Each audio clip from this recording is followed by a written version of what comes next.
Well, Myrtle Fillmore wrote this quote: "Joy lifts one on the wings of the morning to the spiritual heights where all things are seen in their right relation.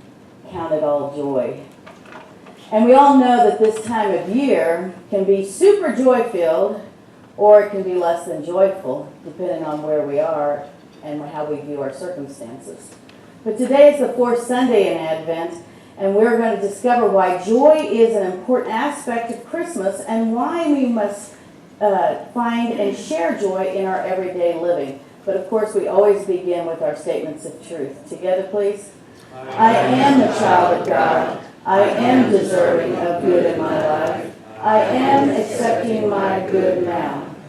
So when we light the Advent candles, the candlelighters read passages from the Bible. And if you haven't noticed, the real focus really wasn't on Jesus. It was on the angels. You might not have picked up on that.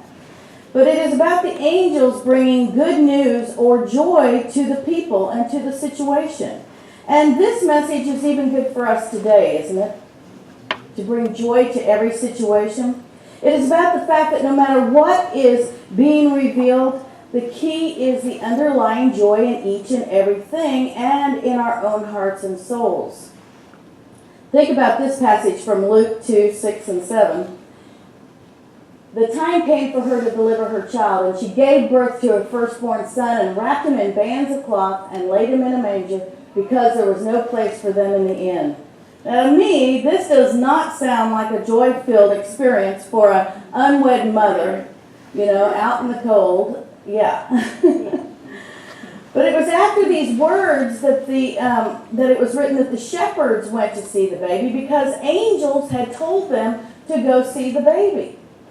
And when Mary saw that the angels were giving praise to God in the highest heavens, and we sang the song, "Angels We Have Heard on High," we know that the highest heavens is actually, it metaphysically means the highest state of consciousness. So the angels were in the highest state of consciousness singing praise to God for this baby being born.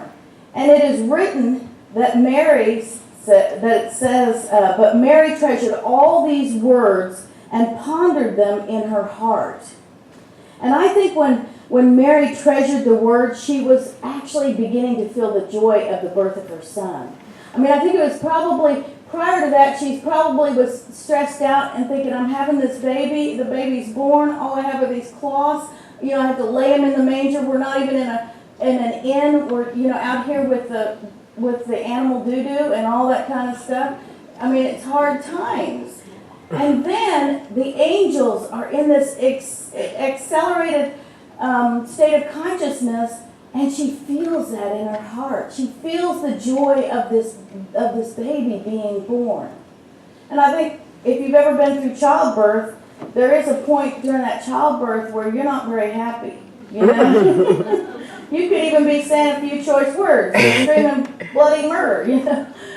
But once you hold that baby and feel that baby, it switches, and you feel that joy in your heart. And that's where we have to come from with everything that we do.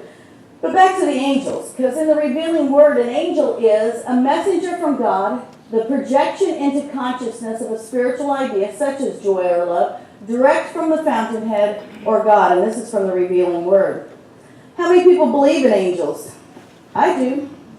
I think we can call forth angels in our lives to help us, and some of the people that have made transitions, I believe are angels to us if we allow them to be, because I think, if they had an expertise in something, you could even, think about that person and call them forth. I know Warren's mom was a great healer, and there have been times that I've called her forth, as my angel to help me be able to heal. And my mom, she was such a giving, loving person, and sometimes I call her forth. And I think that the idea of an angel being that spiritual idea from God is huge, because we can make that anything that we want as long as it's good, right? But I think it makes it easier to follow some guidance and also to experience joy. But my question becomes, how do we count it all joy? You know, a few weeks ago I spoke on peace, and I asked each of you if you could consecrate your thoughts to align with peace, and I don't know how you're all doing. I hope that's working for you.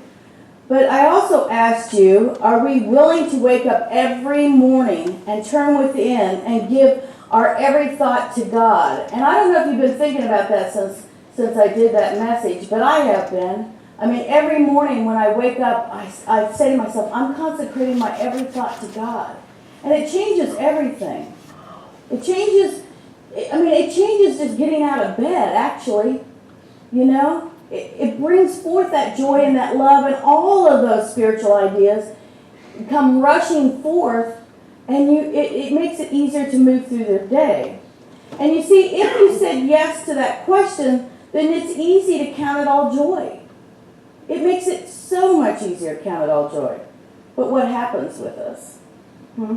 We want, well, actually, I think we really long, to be spiritual beings, floating through our day, enlightened and living from every aspect of the 12 powers, and beholding the Christ within and seeing the Christ within each and every person.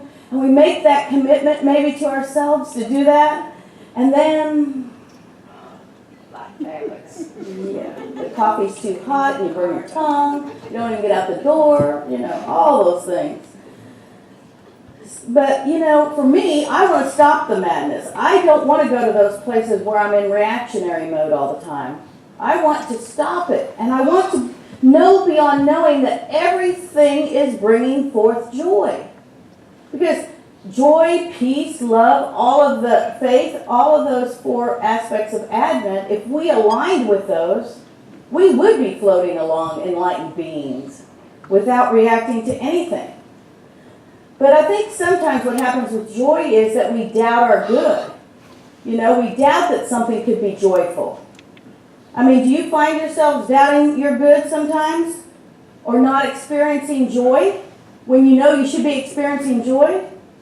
I mean, I've been in a situation before where I sat there and thought, oh, this is going to be so much fun, and I'm sitting there almost getting depressed by every minute that passes by, But I think that sometimes what happens is, we get in this idea of hard luck stories. I mean, we all like to watch movies or read a book or something that is like a hard luck story that turns out good.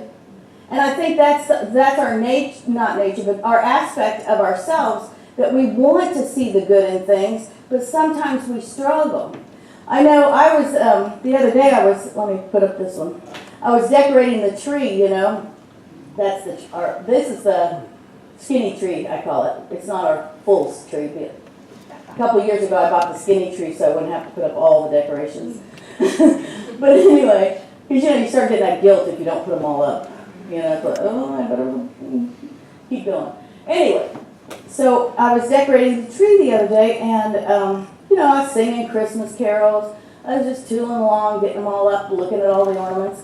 And the thing was, growing up with the kids, we made a big ritual of decorating the tree. Everybody came by and got an ornament, and they went and put it on the tree. They had their favorite ones to put on, and it was a big deal. There was a bunch of ornaments that they weren't allowed to put on there for fear that they would get broken. And so I put those on there because if one got broken, it would be my fault. It wouldn't be their fault.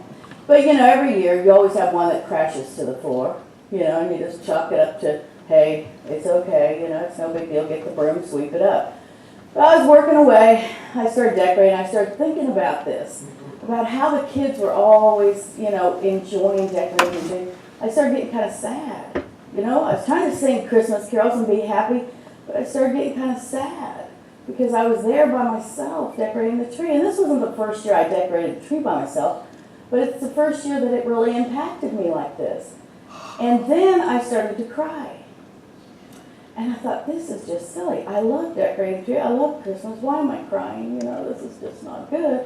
And then all of a sudden, one of my vintage balls fell and crashed on the floor. So, of course, then I'm sobbing. Oh my God, I gotta go clean it. It was awful. It was so sad. And then I thought, I'll go online and find that same ball, and I'll buy another one. I can fix this. And I was like, why am I even thinking that? It isn't even about any of this. It was about the idea that I was feeling sad. I wasn't feeling the joy, and yet the joy was in my heart. So I finally just sat down and prayed.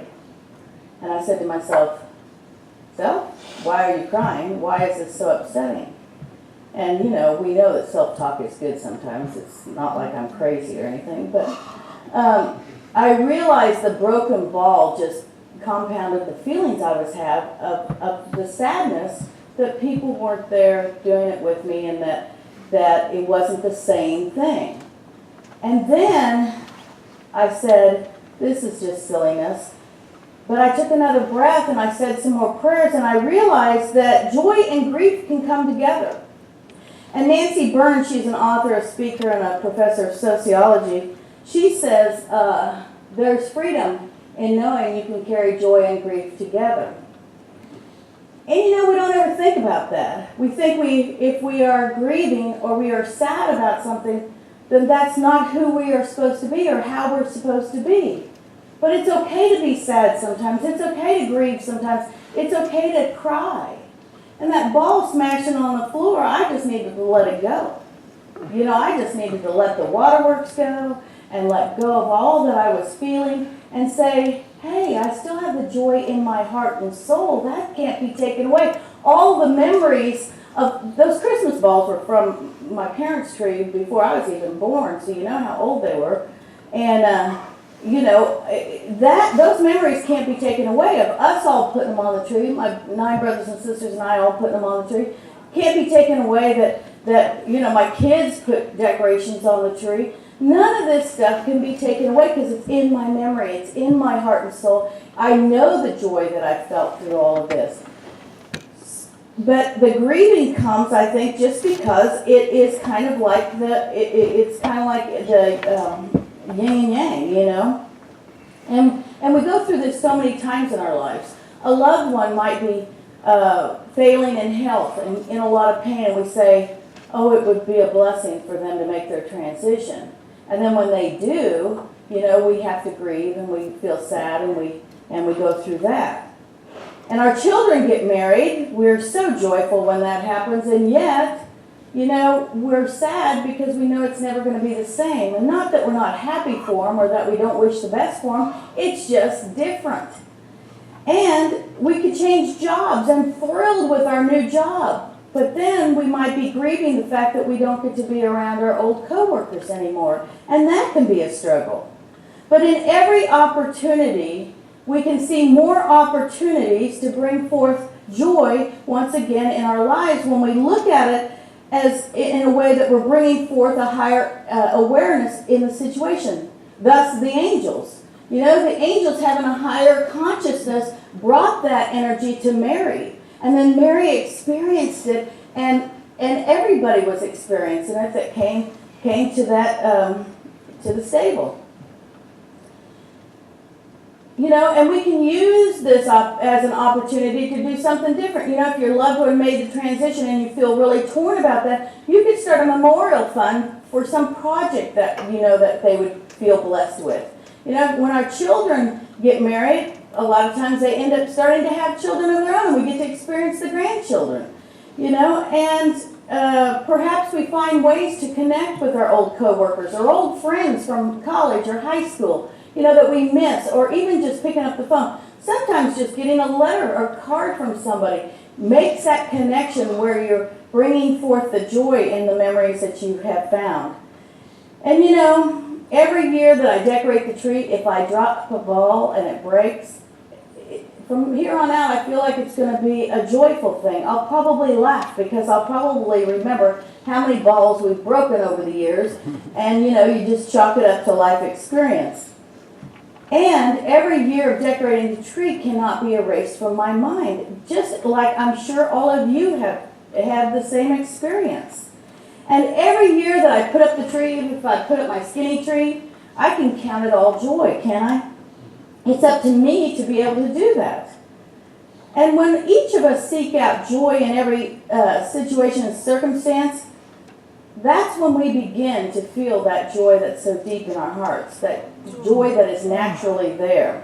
You see, joy is a wondrous emotion. From Dynamics of Living, Charles Fillmore says, "We should all practice delightful, happy, joyous states of mind. It is such thoughts that open the way for the ever-present Father Mind, superconsciousness, to pour out its splendid resources into our mind and through us into all our affairs."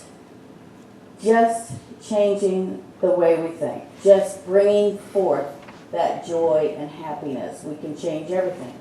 Grieving, forgiveness, and releasing anything that is less than joy might seem difficult at times, and especially this time of year, because we get together with family members sometimes that we don't want to be around. But the Christmas season can bring up a lot of emotion, and it can be the opposite of joy, which makes me think about the movie How the Grinch Stole Christmas. Actually, it's called The Grinch, but it's off the book How the Grinch Stole Christmas. And I loved it when Jim Carrey came out with this version because, I just love Jim Carrey. He's such a good comedian. And when he came out with it and everything, it just, they called him a creature, number one, which nobody ever knew what the Grinch was. But it was fun. And it was the fact that the Grinch did not like the joy of Christmas. And it said that some stuff happened to him when he was a kid. He was made fun of or whatever, and then he went up on the hill and he was miserable from then on out. And he wanted everybody else to be miserable. Anybody got any of those people in their families? Yeah. But he tries to stop Christmas by stealing all their presents and all their food and everything. And he wants to try to make them as miserable as he is. But it doesn't work, does it? Because the people have the joy and the love in their hearts, and they're not going to let any of that stop them. They still sing the carols, and they still got together. And then what happened was that the Grinch discovers that maybe, he says, Christmas means a little bit more. He's telling that to his dog. And one of the most amazing things about this rendition of this children's book is the Faith Hill song that is added to this, which I just love, and we did it a few years ago, but I had to bring it back again. And it's called Where Are You Christmas? And Linda's going to sing it for us after this message. But the beauty of the song is that it reminds us of the joy that shows up in our lives and how to bring that forth. The lyrics, there you go, there's Faith Hill. The lyrics say, if there is love in your heart, let's say this together. If there is love in your heart and your mind, you will feel like Christmas all the time. I feel you, Christmas. I know I found you. You never fade away. The joy of Christmas stays here inside us, fills each and every heart with love. So what happens then is the Grinch's heart grows 3 times as big as it was. It was like a little thing. It grows big, big, big. And he realizes he wants to give back the city of Who all their presents and all their food. So he takes it all back down there, and he gets asked to carve the honorary roast beast, which is supposed to be the most joyful thing to do. So, so he carves the roast beef, and everybody's happy. And the thing is that we can take a message from this story. We can see that the power of love and joy is far beyond any of the stuff. The stuff that we get hung up on, not even just the presents and stuff. I'm not talking about that, but the stuff we get hung up in our minds. And if we feel sad over something, if we're grieving over something, we can work our way through it. We know how. And it allows us to change our thinking back to that quote from Myrtle where it says, joy lifting us up on the wings of the morning to new spiritual heights. I don't know about you, but that's where I want to be. I want to be lifted up to new spiritual heights. So if we feel sad, find the joy. If we feel mad, find the joy. And if we feel anything less than who we are as a spiritual being, stop and pray and then share your joy. And this Christmas, I invite you to count it all joy. Thank you for being here today. God bless you.